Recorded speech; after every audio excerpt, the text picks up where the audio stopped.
تحریک انصاف کو بڑے طریقے سے معاملہ ہینڈل کرنا ہوگا، ٹیکل کرنا ہوگا، ان کا امتحان ہے. اور احتجاج کے معاملے پر دیکھیں، جس معاملے کو ہم بدقسمتی سے نظر انداز کر کے کوتاہی کہہ لیں، غلطی کہہ لیں، جس کا اندازہ اب ہو رہا ہے چونکہ ویڈیو فوٹیجز اور ریکارڈ اکٹھا ہوتا جا رہا ہے کہ احتجاج میں تو بلا شبہ لیڈنگ رول پختونخوا کی شہادتوں کا، ان کا تو بہت بڑا اضافہ ہے، ان کے قافلے رہنما نظر آتے رہے. لیکن یہ بڑی اہم بات ہم بھول جاتے ہیں کہ پنجاب کی نمائندگی عمران خان کی بیوی اور عمران خان کی بہن علیمہ خان دونوں کر رہی تھی. اس کے علاوہ شہداء میں بھی پنجابی شامل ہیں. دیکھیں، حامد میر نے بھی اسٹیٹمنٹ میں کنفرمیشن دی ہے، کنفرم کیا ہے کہ خیبر پختونخوا سے لوگ آئے تھے. یہ صرف کہنا غلط ہے، پنجاب، بلوچستان، سندھ، کشمیر کے لوگ بھی موجود تھے. یہ آن گراؤنڈ ایک بڑے صحافی کی اسٹیٹمنٹ ہے. اس طرح شہداء کے معاملے میں 19 ستی نامی نوجوان جو مری سے تھا، محمد الیاس جو شہید ہوا اسلام آباد سے تھا، عبدالرشید جو تھا بلوچستان تھا، شفیق خان ساؤتھ پنجاب سے تھا. اب تک جو 12 شہادتیں کنفرم ہوئی، اس میں کم از کم 3 لوگ جو ہیں وہ باقاعدہ طور پر پنجاب سے نظر آ گئے، بلوچستان سے بھی نظر آ گئے، خیبر پختونخوا سے بھی نظر آ گئے. تو زخمیوں میں بڑی تعداد میں لوگ، اگر ہم کہیں کہ پورے پاکستان کے تھے، تو اس پر معاملہ آپ دیکھیں ڈیتھ سرٹیفکیٹ جو دیے جا رہے ہیں اس پر باقاعدہ گولیوں کی تصدیق بھی ہے. خود اپنے اسپتالوں سے ڈیتھ سرٹیفکیٹ دے کے بھی حکومت کہہ رہی ہے ہمارے پاس تو اسلحہ ہی نہیں تھا فائرنگ کی، کوئی ویڈیو دکھا دیں. وہ سیکٹری داخلہ کے ساتھ آج بھی عطا تھرڈ جو بھی ہے وہ کر رہا تھا میٹنگ کہ جی بلو ایریا میں کچھ درختوں کو آگ لگی. اب کیا ان درختوں کا بدلہ لے رہے تھے یہ، جیسے ہندوستان بالا کوٹ میں درخت اڑا گیا. اب دیکھیں 7 دن پہلے کہہ رہا تھا ہمیں احتجاج اور مظاہرے کی درخواست دینی تھی، انہوں نے نہیں دی. عطا تارڑ یہ بھی کہہ رہا تھا کہ کوئی تصویر دکھائیں، کوئی ویڈیو دکھائیں فائرنگ ہوئی تو ڈیتھ سرٹیفکیٹ پڑھ لے بیٹھ کے. ان کی حالت تو اس وقت دیکھیں اس مداری کی ہے کہ جس کا تماشا ختم ہو چکا ہے. جب کھیل اور تماشا مداری کا سڑک کنارے ختم ہو جائے اور وہ زبردستی اس کو بڑھانا چاہے تو پھر وہ خود تماشا بن جاتا ہے. اس وقت ان کا یہی معاملہ ہے، اس کو جتنا لٹکانے کی کوشش کریں گے ان کا ذرا مذاق ہی بن رہا ہے اور یہ اپنا تماشا بنا رہے ہیں. کبھی بوشا بی بی کے حوالے سے خبریں کہ ڈی چوک جانے کا فیصلہ ان کا تھا، سنجانی تحریک انصاف کی قیادت کا تھا، خان نے کہا تھا ادھر یہ تحریک انصاف کا انٹرنل معاملہ ہے، یہ وہ کہہ چکے ہیں.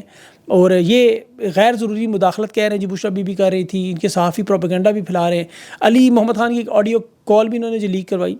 اب یہ یاد رکھیں علی محمد خان ان 5 لوگوں میں شامل تھا جو اڈیالہ جیل مذاکرات کر رہے تھے. اور یہ علی محمد خان کی جو کال سامنے آئی، اور یہ انہی لوگوں میں ہیں جو مذاکرات کے ذریعے راستہ، اب ہر پارٹی کے اندر مختلف لوگوں کی مختلف سوچ ہے، کوئی مزاحمت کی طرف نہیں جانا چاہتے معاف کیجیے گا، وہ دباؤ بڑھانے میں تھے کہ ہم مذاکرات کریں گے، اگر ہم نے اتنی بڑی تعداد میں لوگ ہیں تو ہم مذاکرات کی طرف معاملہ لے کے جائیں گے. اس میں اب بوشا بی بی یا علیمہ خان کا نام لینا ان کی طرف سے مناسب نہیں تھا، اس طرح ان کا موقف کمزور ہوتا ہے، یہ خان کی طرف چھوڑ دیں زیادہ بہتر ہے. اب صحافیوں نے، ان کے وزیر داخلہ نے، سیکٹری نے جو پروپیگنڈا کیا کہ کوئی ایک گولی بھی نہیں چلی، اس کے ثبوت پہ تحریک انصاف نے پھر ایک اعلامیہ جاری کیا.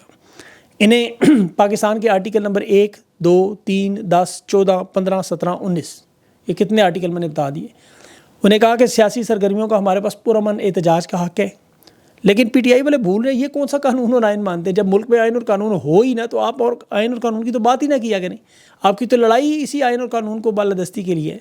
تو بہرحال اس وقت یہ پاکستان توڑنے کی بات کر رہے ہیں اسٹیبلشمنٹ اور یہ حکومت کے لوگ. 80% عوام ایک طرف ہو جس کے ساتھ تمام مذاہب مسالے کے لوگ ہوں، اس جماعت کو اب دیوار سے لگائیں. اسے توڑنا ایک ملک توڑنے کے برابر ہے. جیسے وزیر دفاع، وزیر داخلہ کے بیانات آپ نے سنے.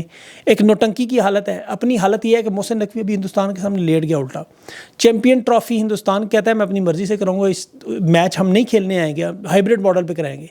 تو وہی جو بڑی بڑی مار کے گیند یہ ہو جائے گا، وہ ادھر دیکھیں کیا. اب چونکہ وہ ہندوستان ہے، پاکستان کی عوام تو ہے نہیں. پاکستانی ہوتے تو بندوقیں نکال لینی تھی انہوں نے. ان کے تو چینل ہندوستان کے دیکھیں، ارناب گوسوامی کی ویڈیو میں نے ٹویٹر پہ اپنے لگائی بھی، ایکس پہ.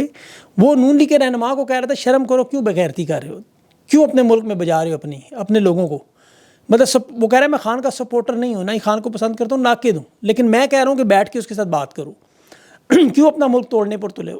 انہیں یہ خطرہ ہے کہ یہ کہیں ٹوٹی ہوئی بازو انہی کے گلے میں نہ پڑ جائے، جس طرح بنگلہ دیش کی وہ حسینہ شیخ تھی. اس لیے وہ سمجھانے کی کوشش کریں اپنی جان چھڑانے کی. انٹرنیشنل لیول پہ تو دیکھیں بے عزتی کا معاملہ ہوگا کہ اپنے معصوم شہریوں کو مارا اور بدوائیں الگ لے لیں. دوسرا بڑا پروپیگنڈا انہوں نے مراد سعید کے حوالے سے کیا جی کہ اسلام آباد میں بوشا بی بی گاڑی میں تھا.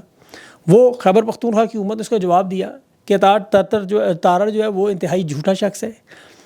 مراد سعید اسلام آباد میں نہیں تھا، اگر ہوتا تو گرفتار کریں، نہیں کیا تو نائلین کی ہے.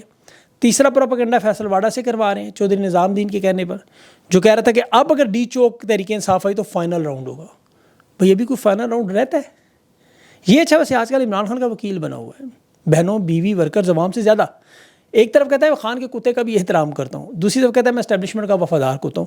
اب پتہ نہیں کون سا کتا کس کا ہے، یہ اب سمجھ نہیں آ رہی. احتجاج کے معاملے پر بھی یار دیکھیں پوری دنیا میں پاکستانی احتجاج کر رہے ہیں، شہداء کو بھولنے نہیں دے رہے.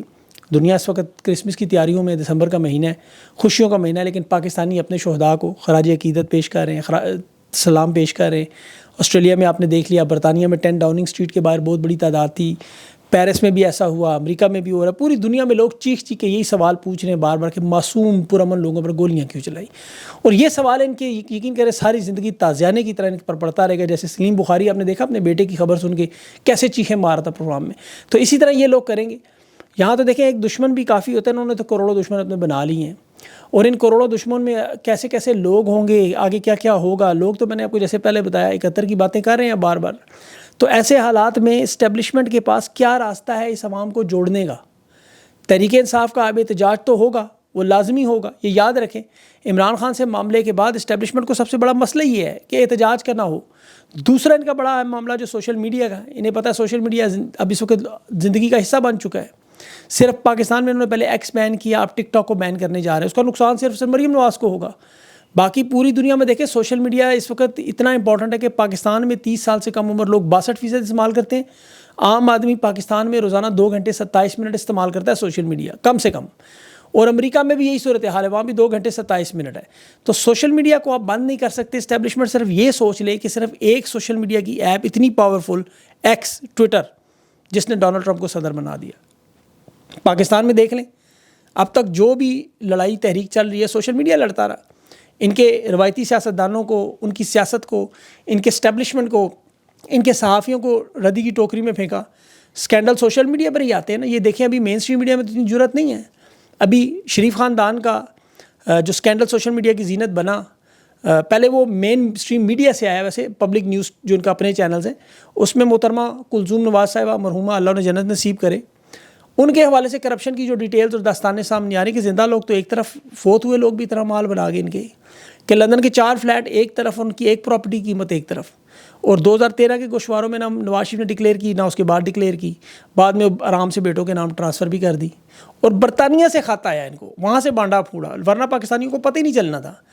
اب ساتھ ساتھ وہاں کی حکومت نے یہ بھی بتا دیا کہ اس وقت پاکستانی رہنماؤں کی برطانیہ میں جو جائیدادیں ہیں وہ، بلکہ آپ پنڈورا پیپر پڑھے، میں نے آج دیکھا تھا، میں نے اس کو بڑی تفصیل سے، کہ لندن میں جائیدادیں خریدنے والے پاکستانی شہریوں کا 5واں نمبر ہے، مطلب 700 سے زیادہ پاکستانیوں میں، اس میں سیاستدان، سابق فوجی افسران شامل ہیں جن کی آف شور کمپنیاں ہیں۔ لیفٹیننٹ جنرل شفاعت اللہ شاہ کا نام آیا، اس میں جنرل نصرت نعیم ریٹائرڈ ان کا نام آیا، ریٹائرڈ جو ہے، اور دوسرے لوگوں کے نام آئے، آف شور کمپنیاں جو بنائیں۔ ویسے دیکھیں غیر قانونی کام نہیں ہے کمپنیاں بنانا، اگر قانونی مقاصد کے لیے استعمال کریں، لیکن اگر اسے ٹیکس چوری کے لیے یا مالی جرائم میں استعمال کریں تو پھر معاملہ ہے۔ شرجیل میمن کی پراپرٹیاں بھی ہیں وہاں، فیصل واڈا صاحب کی بھی نکلی ہیں، قاضی فائز کی بھی تو ہے ہی ہیں، آل شریف، ان کی تو کیا ہی بات کرے۔ ڈیلی میل 2018 کی پوری رپورٹ ہے برطانیہ میں، آدھے سے زیادہ برطانیہ انہوں نے پتہ نہیں خریدا ہوگا۔ ان لوگوں کی وجہ سے معیشت تباہ و برباد ہوئی۔ IMF سے جو مال لیتے ہیں لوٹ مار کا، کک بیکس کا، ترقیاتی کاموں پر، یہ واردات، یہ اقتدار میں دلچسپی صرف اس وجہ سے ہے، اور معیشت اسی وجہ سے اٹھ نہیں سکتی۔ دیکھیں ابھی جو معیشت کے ساتھ یہ ہونے جا رہا ہے، ڈونلڈ ٹرمپ 20 جنوری کو حلف اٹھائے گا، انہیں پہلا دھچکا تو لگ چکا ہے۔ یہ جو ٹرانزیشنل ٹیم ہے اس کے ساتھ ان کے اہلکار، سفارتکار، لابنگ کمپنیاں ملاقاتوں کی کوشش کرتی، اس میں ناکام ہوئی۔ نواز شریف ناکام ہوا، اس میں شہباز شریف وغیرہ کی ساری کوششیں ناکام ہوئی۔ ان کی کوشش تھی کہ کسی طرح حلف نامے کا، اس کے جو حلف اٹھانا ہے اس کے دعوت نامہ مل جائے، شہباز شریف کو بلا لیا جائے، بڑا لمبا چوڑا پیسہ بھی خرچ کریں گے۔ دعوت نامہ اگر ملا بھی تو اس شرط پہ ملے گا کہ وہاں کے بات چیت کرنے کے لیے، سمجھانے کے لیے، اور وہ بھی ہوگا خان کا معاملہ۔ یہ بات یاد رکھیے گا، کیونکہ معاملات ان کے ہاتھ سے نکل رہے ہیں۔ معیشت کی جو تباہی بربادی کے انہیں دھچکا لگنے جا رہا ہے، میں آپ کو اس کی تفصیل بتاتا ہوں۔ دیکھیں ڈونلڈ ٹرمپ نے برکس ممالک پر 100% تجارتی ٹیرف جو ہے وہ بڑھانے کا فیصلہ کیا، اس سے تجارتی کشیدگی جس کے اثرات عالمی معیشت پر۔ بین الاقوامی منڈی میں تمام ممالک اپنی قیمتیں اب بڑھائیں گے۔ کون سے ممالک؟ جو دنیا بھر میں سپلائی چین ہے، چین ہے، ہندوستان ہے، عرب امارات ہے، برازیل ہے، روس ہے۔ اب ان کی مصنوعات میں 100% ٹیکس لگا، ایران بھی ہے سوری اس میں، تو کیا ہوگا کہ عالمی سپلائی چین میں جو برکس ممالک کا حصہ ہے ان پر جب ٹیکس 100% لگا تو چیزیں دستیاب ہی نہیں ہوں گی، مارکیٹ سے ختم ہو جائیں گی۔ اب 100 روپے کی چیز اگر 200 روپے کی ہو جائے تو پھر وہی خرید سکتا ہے جس کے پاس 200 ہوں گے۔ اب پاکستان جیسے ممالک جن کا سارا انحصار امپورٹ پہ، برآمدات میں، یہاں اگر 100% تجارتی ٹیکس بڑھا تو جو اشیاء پاکستان میں آتی ہیں ان کی کیا قیمت ہوگی؟ الیکٹرانکس ہے، مشینری ہے، موبائل فون ہے، لیپ ٹاپس ہیں، ٹیکسٹائل ہے، خام مال ہے، جان بچانے کی ادویات ہیں، زرعی مصنوعات ہے، چاول، دالیں، اور چینی سب سے زیادہ برازیل سے آتی ہے، اس کے بغیر رہ ہی نہیں سکتے یہ لوگ۔ پھر سب سے جو بڑا اہم معاملہ ہے وہ بجلی اور گیس کا ہے. روس دنیا کو خام تیل اور قدرتی گیس بیچتا ہے 100%, اس پہ تجارتی ٹیکس بڑھا تو کیا ہوگا؟ وہ قیمتیں کم کرے گا, زیادہ کرے گا. اس سے جو زر مبادلہ ان کا پڑا ہوا فارن ریزرو جسے کہتے ہیں, ذخائر, جو امپورٹ بل ادا کرنے کا پہلے 2 ہفتے کے پیسے تھے, ابھی دعویٰ کریں 3 مہینے کے ہو گئے, وہ 1 ہفتے کے بھی نہیں رہنے. کیونکہ ڈونلڈ ٹرمپ نے ان تمام ممالک پر امریکہ کے جو مخالف کرنسی بنانے کی کوشش ہے برکس میں, انہیں کہا یا تو امریکہ کی مارکیٹ سے نکلیں یا 100% ٹیکس دیں. اب وہ مارکیٹ سے تو نہیں نکلیں گے, لیکن 100% ٹیکس دیں گے تو پھر قیمتیں تو بڑھیں گی. ابھی تو پیٹرول سمیت تمام چیزیں انتہائی سستی ہیں. عالمی منڈی میں اس وقت تیل کی قیمتوں میں بہت کمی ہے, کیونکہ ایک تو عالمی جو معیشت ہے وہ بڑی سست ہوئی ہے, اور سپلائی میں بہت اضافہ ہوا ہے, کیونکہ یہ جو جنگیں لگی ہوئی ہیں وہ اب کمی کی طرف جا رہی ہیں. سیاسی تناؤ دنیا میں کم ہو رہا ہے, جس کی وجہ سے تیل کی سپلائی بہتر ہوئی ہے. اب اس میں پاکستان میں چیزیں سستی ہونی چاہیے تھی بہت زیادہ, لیکن چونکہ قوت خرید ختم ہو گئی ہے, جتنی مرضی سستی کریں عوام خرید ہی نہیں سکتی. تو ان حالات میں جہاں عمران خان کی رہائی کا معاملہ آئے گا, وہ معیشت ان کے گھٹنوں پہ لائے گی. جب معیشت آپ کو پتہ ہے پیٹ پہ لات لگے تو گھٹنوں پہ آئیں, تو پھر گھٹنوں سے سیدھا اڈیالہ جیل میں خان کے قدموں میں. آج ملاقات میں بہرحال فیصلہ ہوگا. اگر انہوں نے کرنے دی تو بہت ساری چیزیں سامنے آ جائیں گی, نہ کرنے دی تو پھر معاملات دوسری طرف جائیں گے. اپنا خیال رکھیں, مجھے اجازت دیں, اللہ حافظ.